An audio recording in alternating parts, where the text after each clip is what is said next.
परम पिता परमेश्वर की कृपा से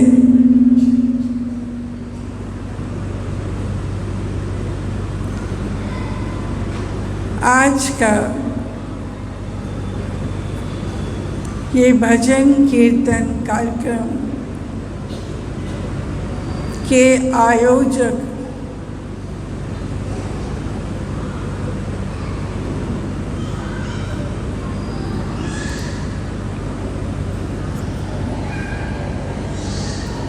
ने अपना नाम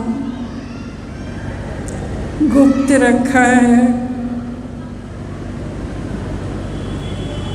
और आज का संदेश है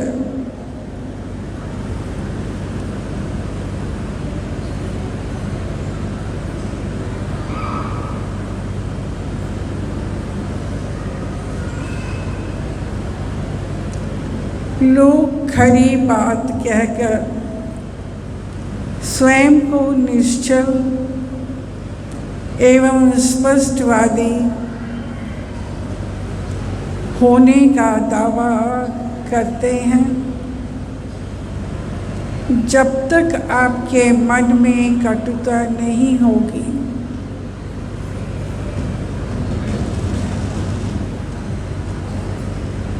तब तक चुभने वाली बात पैदा नहीं हो सकती। वाणी विचार की अनुगामिनी है तो लोग बहुत खरी और असंतुलित भाषा का प्रयोग करने के आदी होते हैं। उन्हें लोग पसंद नहीं करते।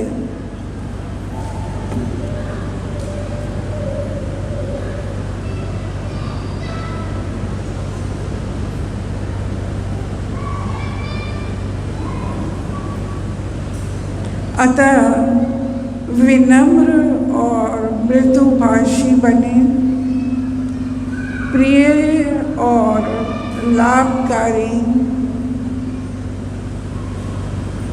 वार्तालाप की वाणी का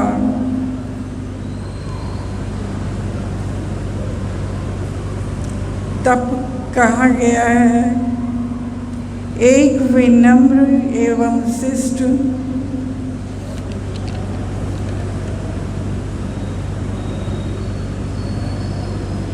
व्यक्ति का दूसरों पर स्थायी प्रभाव पड़ता है। सभी लोग उन्हें अपना आदर्श समझने लगते हैं। महात्मा गांधी के 3 बंदर इस बात का सूचक हैं कि बुरा मत कहो, बुरा मत सुनो, बुरा मत देखो। ईश्वर ने जिह्वा इसीलिए प्रदान की है कि हम उसका आशयपूर्ण प्रयोग करें। वाणी का संयम बहुत ही कठिन माना गया है। कोई भी मनुष्य सदा सार्थक और चमत्कारपूर्ण वचन नहीं बोल सकता, परंतु कठिन होने पर भी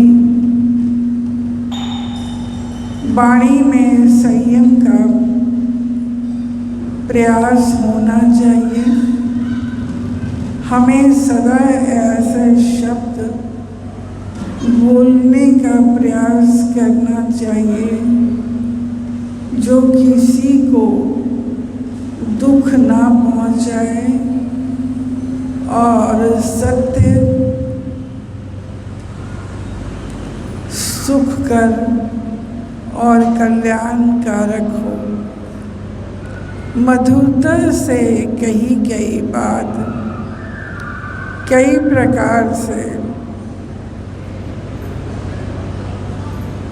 कल्याणकारी होती है, परंतु वही बात कटु और कठोर शब्दों में कही जाए तो एक बड़े अनर्थ का कारण बन सकती है।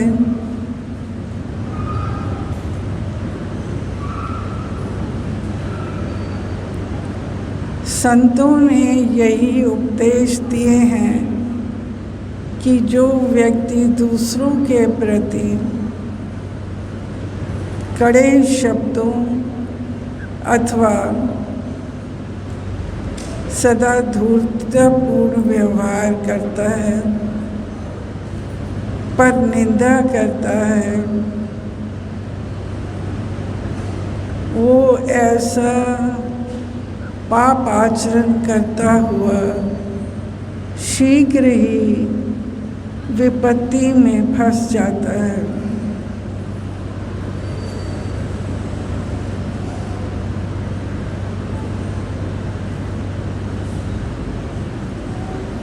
इसीलिए मनुष्य ना तो किसी को गाली दे, ना ही दूसरों का अपमान करे और ना ही दुष्ट व नीच कर्म करने वालों की संगति करे। उसे प्रयत्न करना चाहिए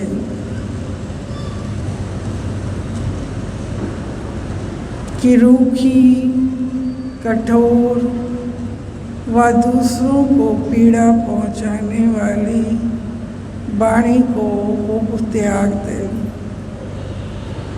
महात्मा विदुर ने कहा था कि कटुर वचन रूपी बाण मुख से निकलकर दूसरों के मर्म हृदय को घायल कर देती है। जरा सी उल्टी बात कह देने पर बात का बतंगड़ बन जाता है।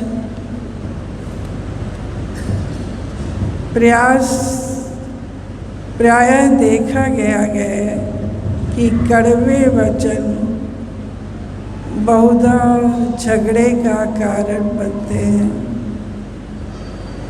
महाभारत जैसा विनाशकारी युद्ध भी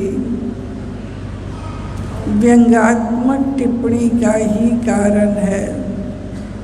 द्रौपदी द्वारा की गई टिप्पणी अंधे का बेटा अंधा, इसीलिए छीटा कसी व टीका टिप्पणी करने से यथासंभव बचे।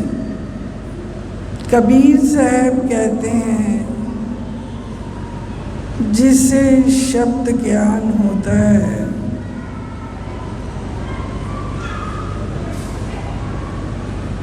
उसकी जीभ से अमृत की वर्षा होती है। इस अमृत वाणी से प्रभाव से तो विष का असर भी समाप्त हो जाता है। महर्षि व्यास ने गणेश जी को सहयोग से महाभारत की रचना की थी। जब इस महाकाव्य का अंतिम श्लोक पूर्ण हुआ तो गणेश जी की अनवरत चलने वाली लेखनी को भी विश्राम मिला। महर्षि व्यास जी ने गणेश जी से एक प्रश्न किया, भगवान, मैंने आपके सहयोग से इस महाकाव्य को पूर्ण करने में सफलता अर्जित की। मैं इतने अत्यधिक श्लोकों का उच्चारण करता रहा। महाभारत की रचना करते हुए अनेक प्रसंग तथा अनेक व्यवधान आए, परंतु आप मौन रहे। कृपया आप अपने मौन रहने का रहस्य बताने का कष्ट करें। गणेश जी बड़े संयम से बोले, हे महर्षि, शक्ति का स्रोत संयम में ही है। मैंने मौन रहकर ही तो इतना विशाल महाभारत लिख सकने का कार्य किया है। वाणी का संयम ही सबसे बड़ा संयम होता है। जो मौन रहता है अथवा कम बोलता है, वही व्यक्ति से पीछे हटने लगते हैं। उनके साथ कोई सहयोग नहीं करता। ये अलग बात है कि ऐसे व्यक्तियों के साथ अपनी मजबूरी की वजह से लोग जुड़े रहते हैं। वे अपनी किसी विवशता के कारण ही उसे बर्दाश्त कर रहे होते हैं, और मौन मिलते ही या विवशता समाप्त होते ही उसे व्यक्ति के साथ छोड़ देते हैं। इसीलिए मीठा बोलिए। ये गुण आपको सबका प्रिय बना देगा। बंदा गुण ना दे, गुण जैसी बात तो कहे।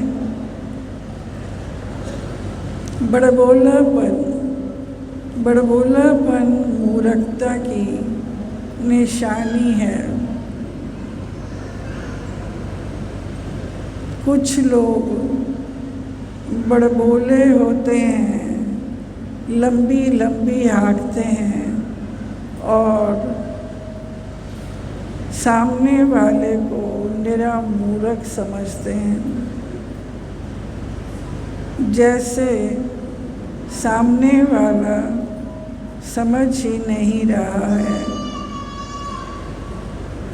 वो अपने सामर्थ्य से बाहर की बात कर रहा है। ठीक इसी प्रकार शिष्टाचार व विवेक न होने के कारण भी व्यक्ति मूर्खों जैसा व्यवहार वाणी के माध्यम से कर जाता है। तो ये था आज का संदेश।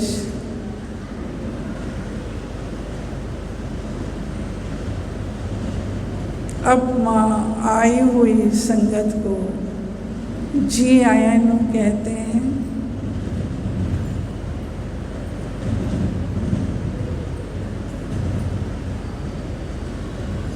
माँ आप सबके लिए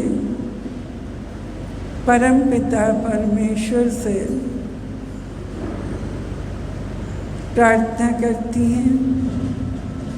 आप सभी के समस्त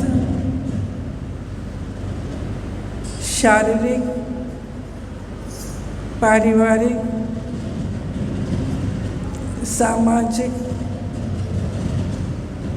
आर्थिक और मानसिक कष्टों के लिए माँ आप सबको दिल से दुआएं देती हैं।